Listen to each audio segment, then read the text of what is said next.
他们英国的《经济学人》杂志刊登了一则印度政策界人士的说法。他说，在中美竞争的大背景之下，印度一直以为自己能成为美国制衡中国的不可或缺的力量。他们经常演戏给美国看，只是为了煽动美国关于印度可能对抗中国的假象，让美国人相信他们会帮助美国对抗中国。但是特朗普的到来让印度这种观念出现了动摇。现在印度在中美两国之间如履薄冰，处境非常艰难，因为印度从来没有打算真正冒着巨大风险对抗中国。朋友们，大家都能看得出来，近期印度非常尴尬，所以今天原因出来了，印度他的小把戏被中美看穿了。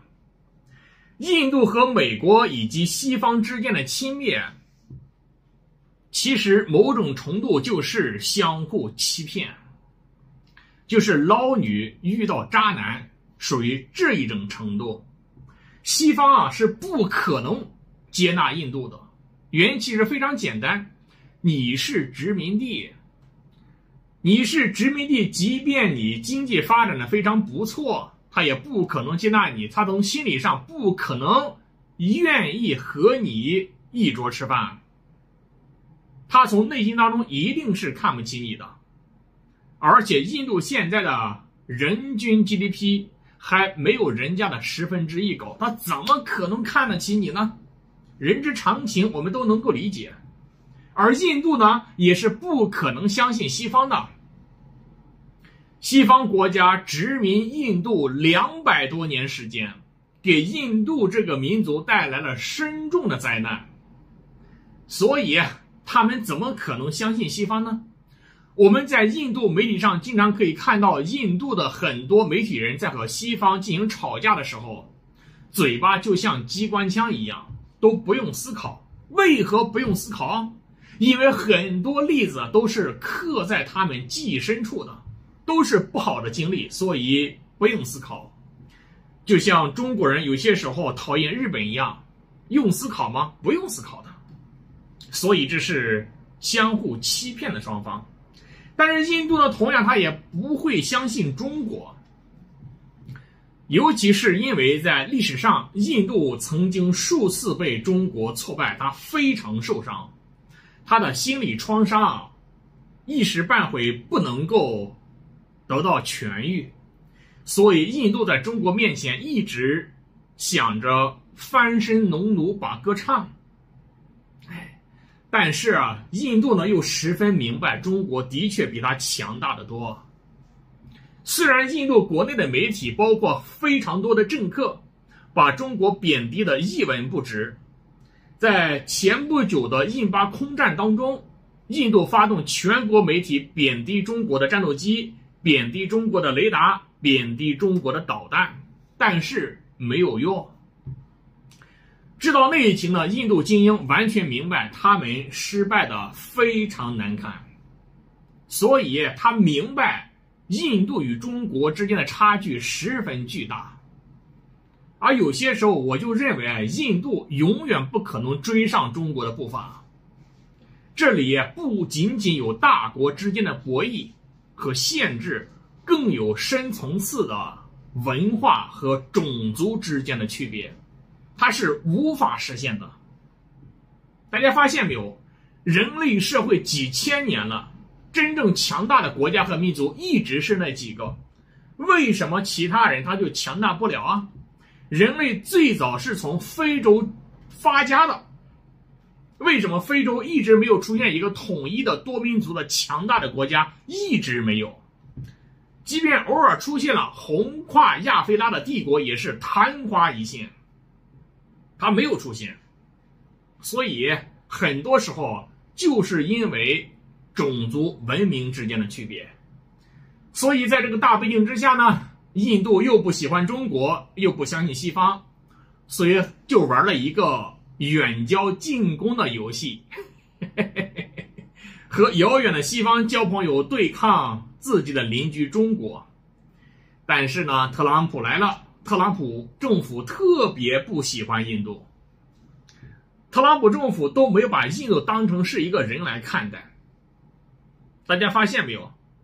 特朗普上来之后，他只对2个国家表现出来了尊重，一个是俄罗斯，一个是中国大陆，其他的他谁都不尊重，他甚至都看不上。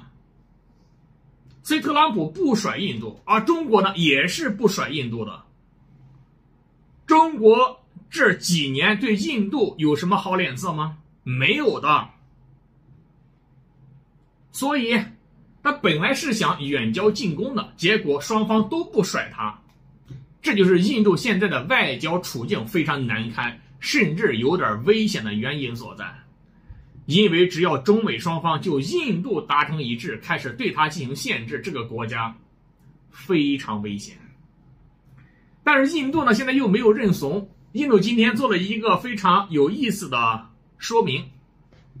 印度媒体说，印度计划研制一款能够打击 1.2 万公里以外目标的超远程轰炸机。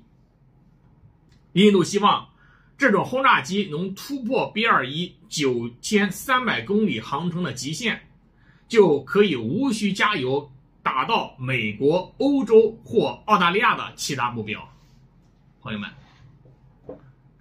首先呢，我们要明白，印度之前研究出来各种导弹都是拿中国作为对比，我这款导弹能达到成都了，我这款导弹能干到北京啊，他们都是这样进行比较的。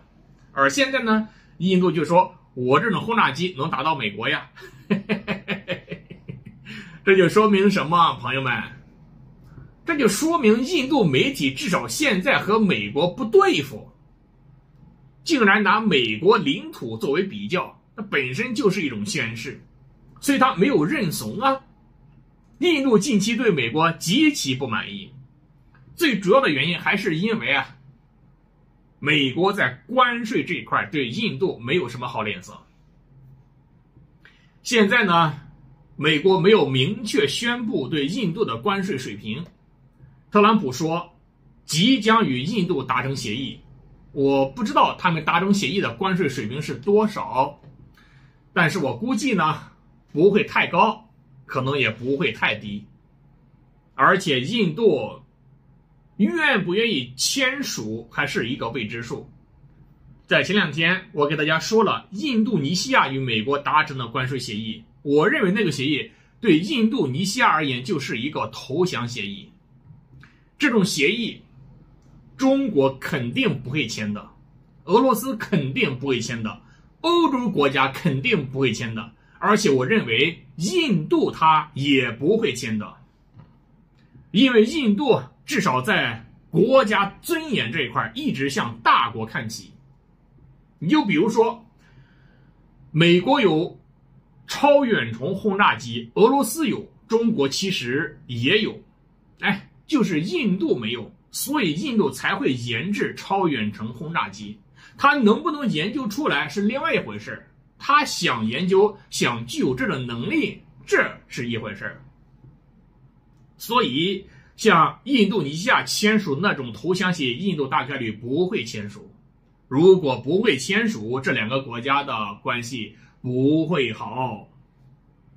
所以现在的情况就是印度呢还没有发展起来，印度依然是一个农业为主的社会，印度的工业非常初级，结果就和美国产生了直接冲突。所以如果印度继续发展，我认为美国可能就要遏制印度了。印度将来的道路会走得越来越难，越来越难。特朗普对中国的态度其实有点转变，这个转变呢，我准备单独做一期节目给大家去说一说。当特朗普对中国态度出现转变的时候，印度就会首当其冲，因为特朗普正在对付俄罗斯，他也会对付印度，这呢就是印度的外交部长为什么着急访问中国的原因所在。他在美国那边吃瘪了，他的骗术人家根本没有当成一回事，所以他必须寻求与中国恢复关系，对冲美国方面的风险。但是印度这个国家呢，特别自私，特别小气。你想与中国对冲风险，你得满足中国的要求和条件。中国的要求其实非常简单呐，无非两个。第一个，你从国家战略层面不能以中国为敌；其次，要对中国开放市场。我们就这两个要求。如果印度没有办法满足中国这两个要求，却希望中国在很多方面对印度有更多善举，那是不现实的。什么叫开放所有的稀土？什么叫中印直航？等等之类的，这都不太现实。你在美国那方面吃瘪了，到中国这里来要东西，去说成是要缓和与中国之间的关系，哪有那个好事情？所以中国注定不会给印度太多面子的。所以大家发现莫迪这个人呢，我还是那句话，有些国家中小型永远就是中小型国家，就是政治智慧他真的是不如人家。莫迪本来是希望在中国、俄罗斯、美国和西方之间玩一个策略，让每一方都需求他。在一段时期呢，真的就是如此。在拜登时期就是如此啊，美国和俄罗斯都在拉拢印度。现在特朗普上来了，却赫然发现大家其实都不怎么喜欢他，把他给放弃了。